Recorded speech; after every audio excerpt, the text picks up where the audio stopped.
Olá, amigos do Notícias Agrícolas, no ar mais um boletim e agora para a gente falar sobre o mercado do feijão. Aqui comigo, Marcelo Líderes, presidente do IBRAF. Seja bem-vindo, meu amigo, muito obrigado pela participação mais uma vez conosco aqui no Notícias Agrícolas. E o Marcelo, a gente estava conversando antes de entrar no ar, ele estava me contando que os preços do feijão se mantiveram firmes durante esse finalzinho de ano aí, só que foram preços que aparentemente não atraíram o produtor ainda, pelo menos não se vê uma movimentação muito grande para que o produtor aumente a área ou invista mais em feijão, tirando, obviamente, aqueles produtores já tecnificados que trabalham exclusivamente com feijão ou fortemente aí com feijão. Mas, por enquanto, apesar dos preços firmes, não existe um incentivo. E agora, Marcelo, para completar essa situação, tem a informação de que o feijão pode ser afetado também, está na lista aí daqueles produtos que vão ser impactados pelo aumento do ICMS no estado de São Paulo. Seja através do aumento de custo de produção com a mudança da alíquota dos insumos, seja através do aumento da energia elétrica, principalmente em algumas regiões de São Paulo, onde a irrigação é importante para o feijão, ou seja, diretamente no feijão, tirando aquela isenção que o feijão tinha, né? aquele retorno que as indústrias recebiam, os beneficiadores recebiam aí de ICMS, diminuindo, portanto, esse retorno aí, também, que no final das contas gera um aumento do custo de produção. O que pode acontecer, hein, Marcelo? O setor está preocupado com essa alta do ICMS aqui em São Paulo? Olha, prazer estar conversando com você de novo, Alexander, agora em 2021, né? O ano é novo, mas os problemas são antigos. Mas conseguiram criar um problema novo, né? Colocar o ICMS de novo aí na discussão. A nossa preocupação é que o que o governo estava fazendo não era um benefício para o consumidor ou para o produtor, não. Era reconhecer que parte do ICMS já havia sido pago. Afinal de contas, quando o produtor utiliza insumos, sejam eles quais forem, ele está pagando ICMS. Então, se ele gera um produto que é o feijão no final do seu processo, é óbvio que já tem ICMS embutido ali.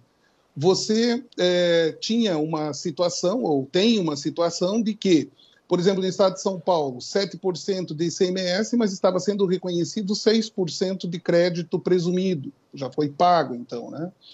Agora, o governo estadual está entendendo de que pode aumentar isso para cerca de 2,5%, alguma coisa por volta disso. Não importa a alíquota, importa a essência da coisa. Estão aumentando e aumentando muito a taxação sobre o feijão. O que é que preocupa? Preocupa porque você tem, de um lado, uma pressão para diminuição de consumo, já chegam as diversas situações que a gente tem aí que vem diminuindo a produção, consequentemente você tenta reduzir o consumo. Para o país é péssimo, porque menos consumo de feijão significa mais doenças. Isso não se discute, é ponto pacífico. E agora você tem essa situação de, aumentando o ICMS, você automaticamente vai aumentar, vai facilitar a desorganização do setor. Por quê? Porque nós sabemos que quando há ICMS mais alto em produtos básicos como esses, de ampla distribuição no país, de venda em frações, né, de cargas, muitas vezes pelo país afora, você tem a sonegação, você tem a corrupção, né, tomando conta. E isso desorganiza a cadeia produtiva muito, muito mais do que a gente pode imaginar, ou do que alguém lá sentado numa salinha de ar-condicionado pode imaginar que vai afetar. Afeta e muito. Ou seja, ninguém ganha com isso, né, Marcelo? Se o governo tem a intenção de aumentar a arrecadação com essas medidas, ele pode estar causando um efeito colateral aí no final das contas, né? Eu vi alguns estudos, inclusive da FGV, mostrando aí que por cada real arrecadado, o impacto em termos de perda de receita do próprio Estado é mais do que o dobro. Então, é um cobertor que é curto, mas não é essa a forma de ajustar isso. Não sou um tributarista, não conheço o assunto a fundo. O que a gente sabe é do efeito que tem, né, e do que significa em um produto básico, alimento básico. O Brasil é um grande produtor de alimentos. É justo, é moralmente aceitável que esse país tribute mais do que já é tributado, produto básico, alimento básico? Eu acho que a resposta é óbvia. E fora o problema de desestímulo, né, Marcelo? Quando você tem uma situação dessa, onde o feijão já está sendo, não sei se deixado para trás é a palavra certa, mas a área de feijão está sendo trocada aí por milho, soja, enfim, e você aumenta ainda mais o custo desse feijão, aumentando a tributação, por exemplo, dos insumos, dos defensivos, dos fertilizantes. Isso desestimula o produtor cada vez mais a produzir, não? Sem dúvida. A gente sempre acaba ouvindo, né, quando chama a atenção de governo, de ministérios, de lideranças, quando a gente chama a atenção deles de que é preciso se fazer alguma coisa em alimento básico diferente dos demais, né? Então entra dentro dos básicos o feijão, eles acabam comentando, não existe maior estímulo ao produtor do que preço. Gente, a gente teve preço durante 2020, praticamente o ano inteiro, preço muito bom, margens muito boas. E chegamos ao mês de janeiro, pleno pico da colheita da primeira safra, aquela que era a maior safra, tanto que a segunda safra era chamada de safrinha alguns anos atrás, e nós estamos discutindo se o preço do feijão carioca é 270, 280 ou é 300, 300 acima. É um preço alto, ótimo para quem tem o feijão, mas significa que não foi suficiente o fator preço para que o produtor fosse estimulado, ou não foi suficiente o preço atingido até agora para ser estimulado. Vai ter que subir mais? Quanto que tem que chegar o quilo na prateleira do supermercado para que haja um estímulo via preço para o produtor? Então, é necessário, né, nós lançamos novamente esse alerta. O ano passado, nós já tivemos reuniões com o Ministério da Agricultura alertando para a situação desse produto importantíssimo da cesta básica. É preciso produzir mais feijão. Segundo os dados da própria Conab do IBGE, nós devemos produzir alguma coisa ao redor de 13,5 kg por habitante durante esse ano de 2021. Como é que a gente vai fazer para atender aquilo que deveria ser oferecido à população, que é alguma coisa ao redor de 16, 17 quilos? O ano passado foi 14 e qualquer coisa. Então, nós temos aí problemas graves acontecendo. A gente sabe que o país tem problema grave por todo lado, mas no feijão eu acredito que é possível boa vontade para resolver. O produtor está lá para plantar aquilo que for interessante, que dê resultado para ele, né? E isso faz parte do jogo. Agora, parte do jogo é que quem tem autoridade facilite, estimule, traga o produtor para uma conversa e para descobrir uma forma de a gente ter mais feijão dentro do Brasil. Ou nós vamos ter 10 milhões realmente, conforme tem sido previsto, 10 milhões de pessoas passando fome dentro do Brasil. E aqui no estado de São Paulo, além de não existir essa conversa de estímulo à produção, existe esse peso maior sobre a produção de feijão que pode, evidentemente, aí afetar na produção das próximas safras. E São Paulo é um estado importante, né, Marcelo? É um estado importantíssimo. O peso de São Paulo dentro da produção já é importantíssimo. O peso de São Paulo na produção de insumos é muito maior. Então, o reflexo de tudo isso nos outros estados, né, entre aspas, pelo exemplo, né, ou pelo mau exemplo, vai ser o quê? De que impactem também. Né? Se o estado de São Paulo não tem maiores problemas em impactar a cesta básica, aumentando o ICMS de feijão, você acha que outros estados que têm maiores dificuldades, não são tão industrializados, dependem muito mais do agro, vão ter algum tipo de cuidado, algum tipo de de dúvidas, tá? De taxar também, né? No nosso caso aqui, feijão, mas vamos falar de cesta básica, vamos taxar a cesta básica, vamos aumentar o ICMS de cesta básica. Então, esses movimentos que a gente tem visto, que inclusive vocês estão divulgando bastante, ótimo isso, a gente precisa que a população também saiba, né, que os produtores que vão estar chamando atenção, protestando nos próximos dias, eles estão trabalhando para que diminua o custo do quilo do feijão lá na prateleira, né? Então, parte dessa conscientização passa por isso, né? É lá na prateleira, é na panela, é no prato do brasileiro que vai impactar essa atitude do governo do Estado. É isso aí. Ô Marcelo, vamos tentar entender como é que está a situação do feijão no Brasil como um todo, né? Você acabou de falar aí que mesmo chegando aos 300 não tem estímulo. Isso significa o quê? Pode faltar feijão, Marcelo? A questão é sempre que a gente conversa com técnicos especialistas no setor, né, da área pública, eles dizem que desabastecimento é uma palavra forte demais e que não traduz exatamente a situação. Mas na medida em que eu não tenho o suficiente para abastecer as gôndolas que a gente tinha há 2 anos atrás, as gôndolas eram maiores em comprimento, em volume de feijão disponível, em marcas disponíveis. As gôndolas já estão diminuindo. Estão diminuindo por quê? Porque o povo está consumindo menos feijão? Ora, nós já conversamos várias vezes que durante o ano de 2020 nós tivemos aumento de 10% no consumo durante um período do ano. Então, por que as gôndolas estão diminuindo? Porque está havendo desabastecimento. O que é que a gente tem que fazer para mostrar que está havendo? E o que é que pode acontecer durante o ano? Essa situação pode piorar se não for tomada alguma atitude. Quer dizer, sem ICMS, nós já teríamos um problemaço pela frente. Agora, com o ICMS, nós vamos ter um problemaço elevado ao cubo, né? Porque você acaba desestimulando mais ainda. Desestimulando por quê? Porque o produtor, na medida em que ele vê o aumento de imposto em cima de um produto em que é negociado com N players no Brasil, ele vai ser forçado em algum momento a ter caixa 2? Você acha que um produtor hoje em sã consciência, com a Receita Federal cruzando todos os dados, quer ter caixa 2? Mas vai ter gente querendo comprar dele, pago o que você está me pedindo, mas pago sem nota fiscal.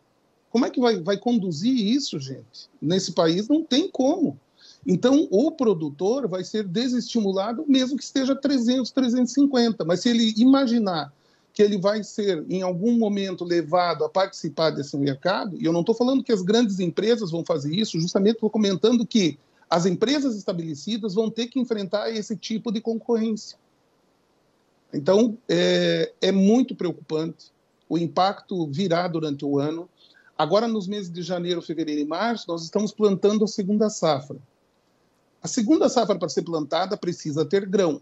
O ideal seria ter semente. Vai ser plantada toda a semente e teria que ser plantado muito grão. Aonde vai encontrar grão suficiente para plantar cerca de 30 mil toneladas de feijão carioca que precisa ir para a terra para gerar a segunda safra? Não tem, Marcelo? Vai ser uma disputa ferrenha com o consumidor, né? Hoje, né, olhando o mercado de hoje, se você me permite avançar no raciocínio, o mercado de hoje tem compradores dispostos a pagar até R$300 se for um lote de feijão. Se for uma carreta só, ele não vai inflacionar o mercado. A gente perdeu o seu vídeo, Marcelo. Só um minutinho que eu estou desligando uma entrada que estava tendo aqui. Oi? Muito bem, voltou. Você estava explicando que o produtor paga 300 se ele tiver volume. O comprador quer pagar 300 se tiver volume, um lote de 10, de 15 mil sacos. Quantos lotes de 10, 15 mil sacos existem no Brasil hoje? São raros. Ele não vai tacar fogo no mercado comprando uma carreta, pagando R$300. Então, ele fica tentando pagar 270, 280. Então, só para abastecer a prateleira, já existe disposição de pagar R$300 em feijão carioca. Ótimo para quem tem. Perfeito. É isso que a gente quer. O produtor tem que ganhar o dinheiro. Ok. Só que isso mostra que durante o período de janeiro, fevereiro e março, a gente vai ter dificuldade de abastecimento, porque vai precisar ter feijão sendo plantado. Será que vão plantar, tendo que sair correndo, disputar no campo, compra de outros produtores de grão, que não é o ideal para ser plantado, para levar para uma região produtora e plantar a segunda safra? Então, isso vai ser um fator que vai desestimular, de novo, o aumento de área da segunda safra. Esse tipo de comentário visa o quê? Visa alertar para que isso não ocorra. O que eu mais quero é chegar no mês de março e dizer assim, Marcelo, aumentou bastante a área, o suficiente para o produtor ganhar para chegar com preço justo na prateleira, para ter custo para poder exportar, se for o caso, os excedentes. Né? Mas eu vejo agora com dificuldade isso acontecendo. Para acontecer, né? Se isso vier a acontecer. Isso significa que daqui até março, que é o horizonte que você colocou aí na sua fala, daqui até lá, a gente tem um viés de alta para os preços do feijão, Marcelo? Por incrível que pareça, apesar de estar R$300, aí, 280, então, que seja, o preço do feijão carioca, 350 ontem um feijão rajado no interior de Minas Gerais, a gente pode ter, apesar desses preços, a gente pode ter ainda, entre janeiro, fevereiro e março, talvez até parte de abril, preços acima desses. Mas daqui a pouco o preço cede 20, 30, 40 reais. Pode acontecer de você ter uma semana com um pouco mais oferta em Minas, Goiás, mas se isso acontecer vai ser muito rápido e já em seguida entra todo mundo comprando porque sabem que o mercado vai ter pouca oferta. Então, os ralis de preço, eles tendem, né, a linha de tendência vai continuar sendo para cima. Não significa que daqui a pouco uma semana de sol, de tempo perfeito, uma colheita um pouco maior, nesses valores liquida com uma boa margem para o produtor, você tem um pouco mais de oferta, em que pontualmente, naquela semana, naquele período, você tem um preço um pouco menor. Mas a tendência vai continuar sendo de alta. Os produtores hoje estão acompanhando bem de perto isso. E quem que vai regular essa alta, Marcelo? Como é que, até onde esse preço pode chegar?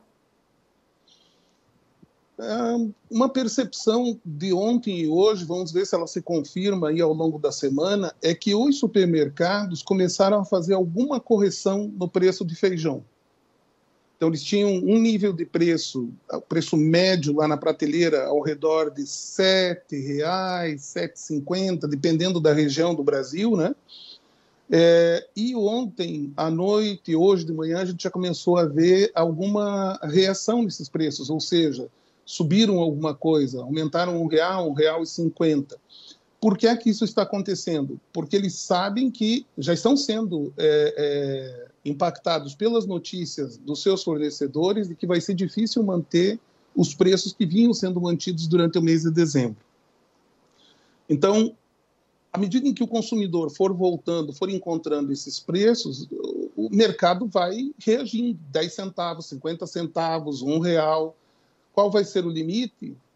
A gente não sabe. A gente sabe que um preço de R$300 é compatível com um preço na gôndola entre R$ 9,50 e R$ 10 o quilo.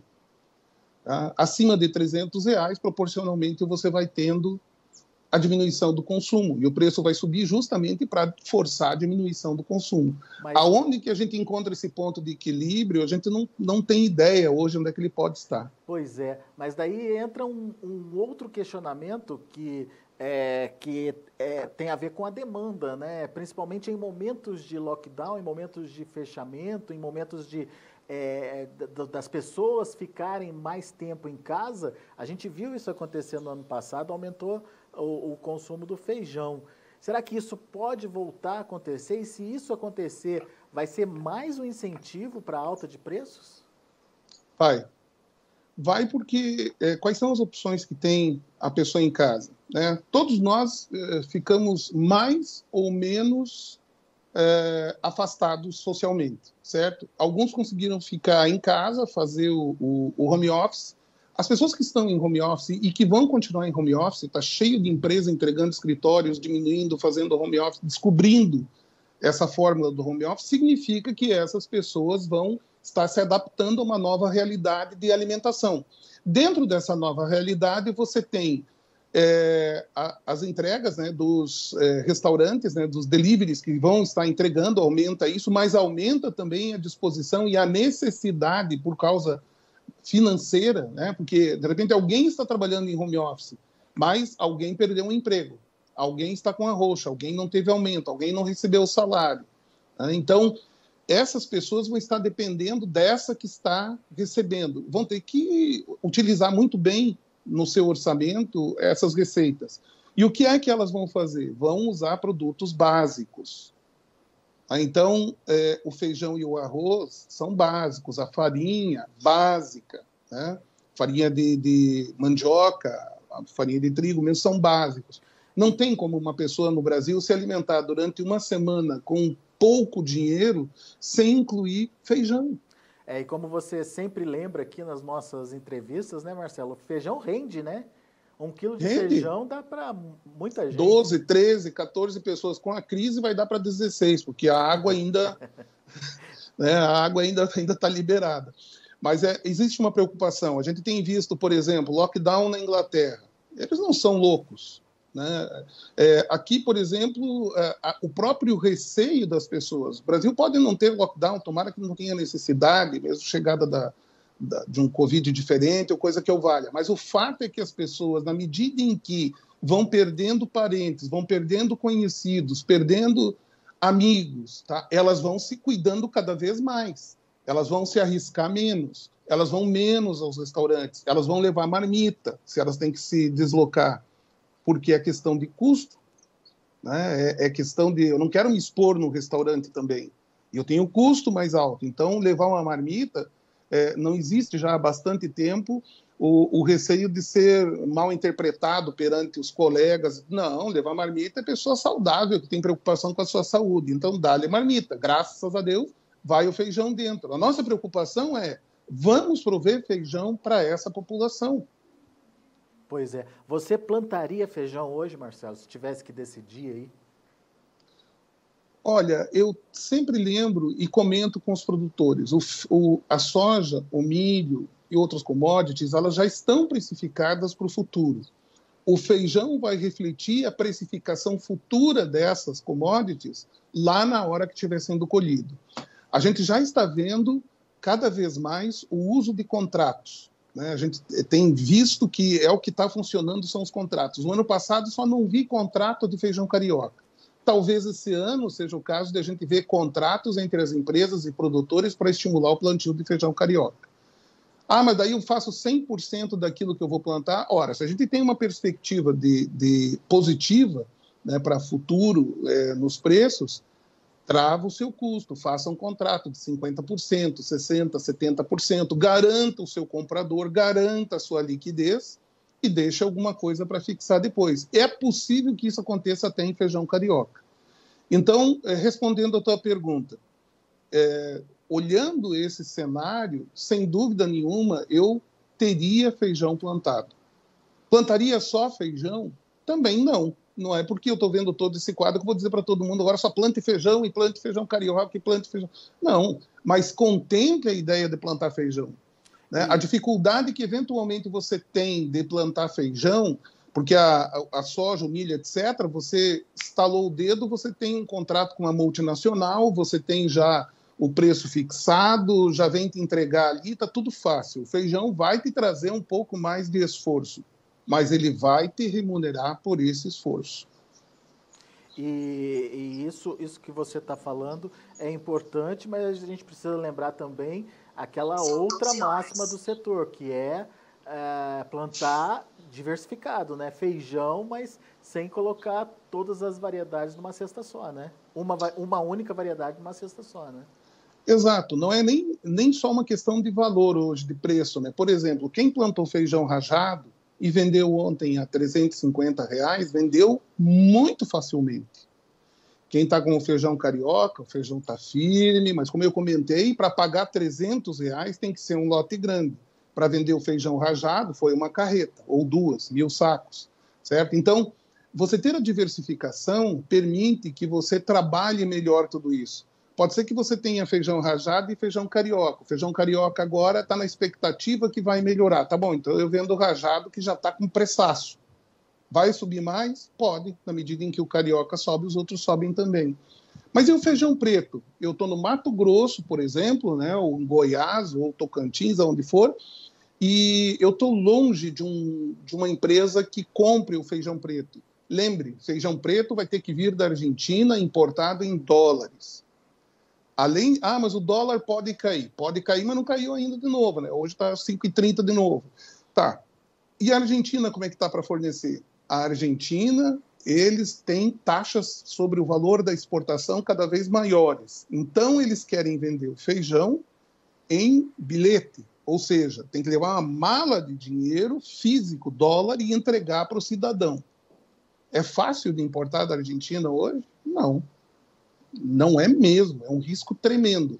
Isso significa que vai vir feijão à vontade da Argentina? Lógico que não. Então planta aqui em Reais feijão preto. Eu acho que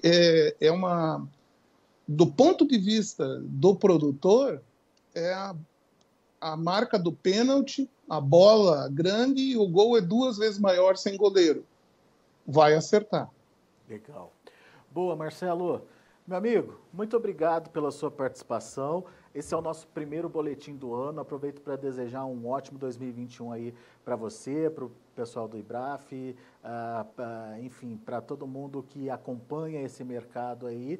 E te convido para voltar mais vezes para a gente estar trazendo toda essa dinâmica do mercado do feijão e analisando principalmente o que pode acontecer aí com os preços, com a evolução dos preços e com o setor de uma forma geral. Eu me lembro que no final do ano passado você falou das mudanças de 2020 e que essas mudanças iam fazer a diferença agora em 2021. Vamos torcer para que essas mudanças se concretizem e que a gente tenha de fato aí um ano melhor para o produtor de feijão. Muito obrigado, viu? Muito obrigado a vocês todos, né, do Notícias Agrícolas. Um abraço a todos vocês aí, cada profissional que tem aí. Vocês contribuem muito para o agro ser o que é hoje no Brasil. Sempre contribuíram muito, abrindo espaço para que a gente trouxesse essas informações do feijão. Convidamos através das redes sociais que vocês têm, que os produtores comentem, os empacotadores comentem isso que a gente coloca aqui.